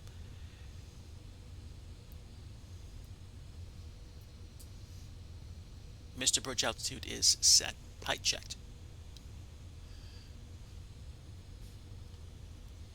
Okay, my aircraft.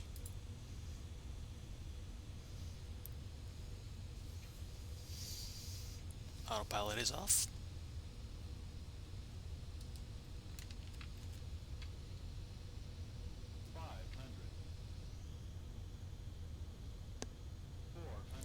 Not crash. Good.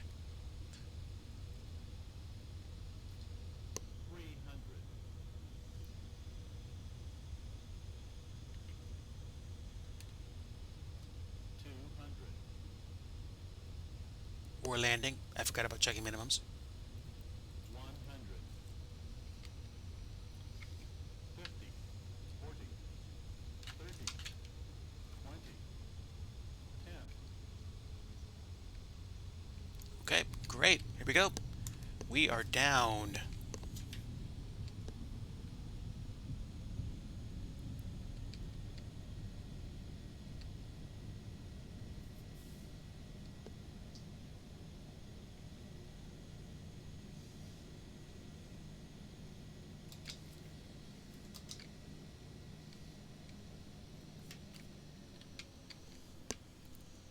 All right, folks, welcome to Atlanta.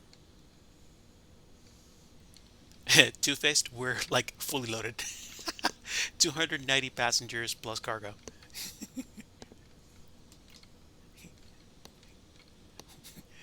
Needless to say, we heavy.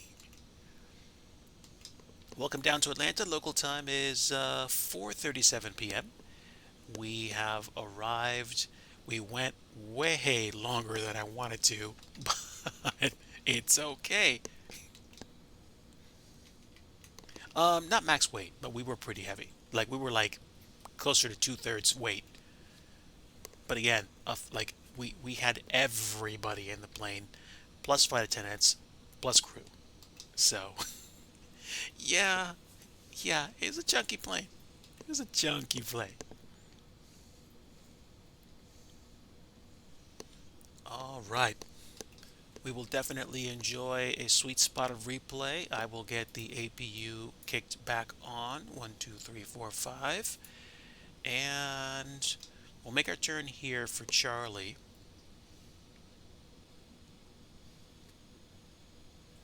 Looks like we got the airport all to ourselves. Sweet.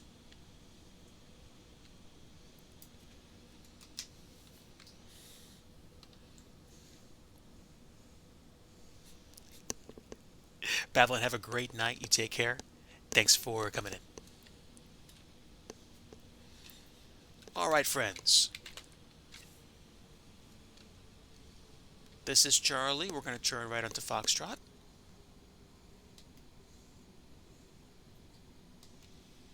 Oh, the stuff for delivery. Thanks for the reminder, friend.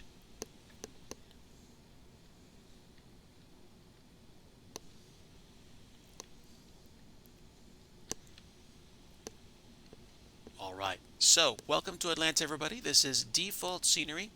It was made by someone and released to the gateway. Scenery that's for the gateway for XPLANE has to be built using default assets. But at least now, in terms of technology, the jetways can work. I haven't gotten the jetways to connect to this airplane, though, probably because of its alpha status. Or maybe it's because I'm doing something wrong.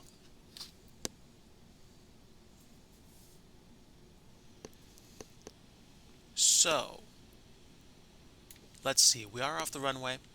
I will turn my landing lights off. Taxi light on, turn offs off. And there we go.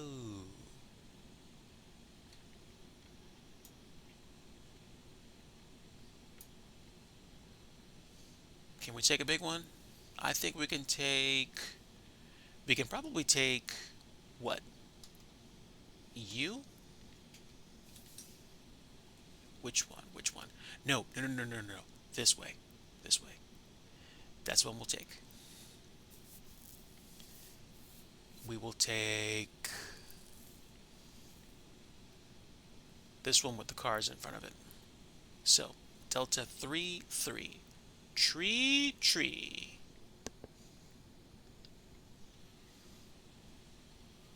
Alright, stand by, chat.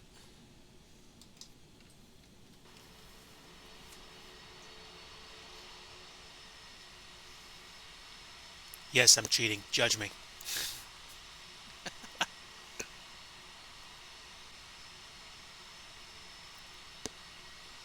this thing does an idle taxi.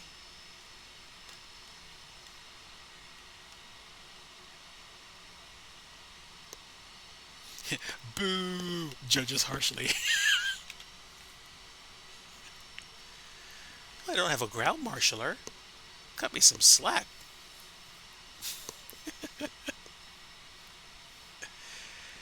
And the roasts begin.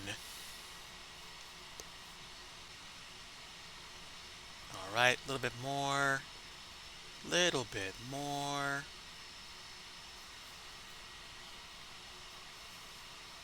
And that's good enough. Let's check. Yep, that'll work. Okay, APU should be on at this point. And it is. Or it will be. APU bleed is on. APU is running. And let's go ahead and... You know what? Before we shut the plane down, let's take a look at the replay. Enjoy some replay action, and then go find someone to raid. How about that? Judges mediumly. That's great. So, I forgot to check how long we took, but it looks like we took an hour and 17 minutes for the flight, which is pretty good. I'm happy with that. Run, Forrest, run! This was good. So, so far, the plane is not 100% ready for VATSIM, except unless you are the brave kind that does like to manage stuff manually like I did the whole flight. I was actually able to get the ILS approach to work, and I think it had something to do with me just making sure I had enough room to make sure it armed and caught the glide slope properly. The systems do work. It's just that I didn't have the benefit of arming the speed brake, or I think auto throttle for one. And I was running. I think the sim's complaining because I'm rewinding, but so far so good. Yeah, 12 has been okay for me. I'm happy with it. 300. Let's take a look outside.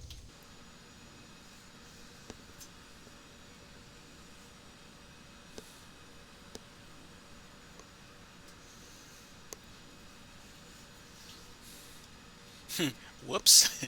Dipped the nose down. I'm like, get down there. I missed the touchdown zone, but not by much. Not too shabby. I mean, I wasn't high angle of attack. And no, I did not have the spoilers. But listen to that sound.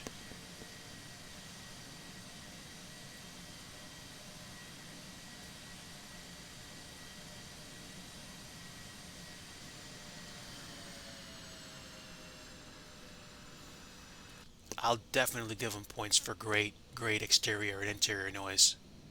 It was phenomenal. Alright, we'll take a look at it from the cabin. I'm sorry. Yeah, exactly, the cabin. And then we will finish up. Find someone to raid. Let's go a little bit further out. Right about here. 500. Au natural. 400. Correcta. I, 300. I'm having trouble believing this is default scenery. So much auto gen. So happy about this. 200.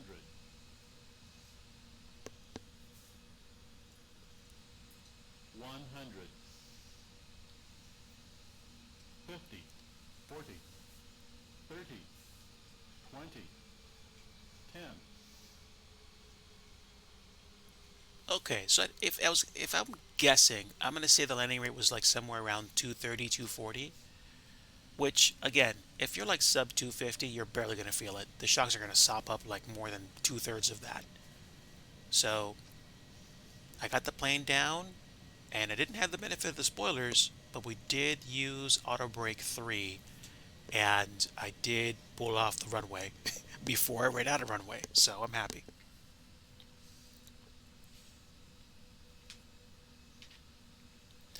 Why no landing rate, hoo hoo dilly?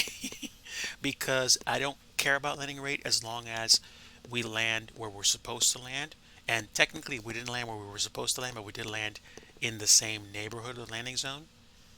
As long as the plane works and it's a fairly cushy landing for everybody involved, that's fine. If it was raining, then my friend would have been like, you need to put it down hard to break surface tension.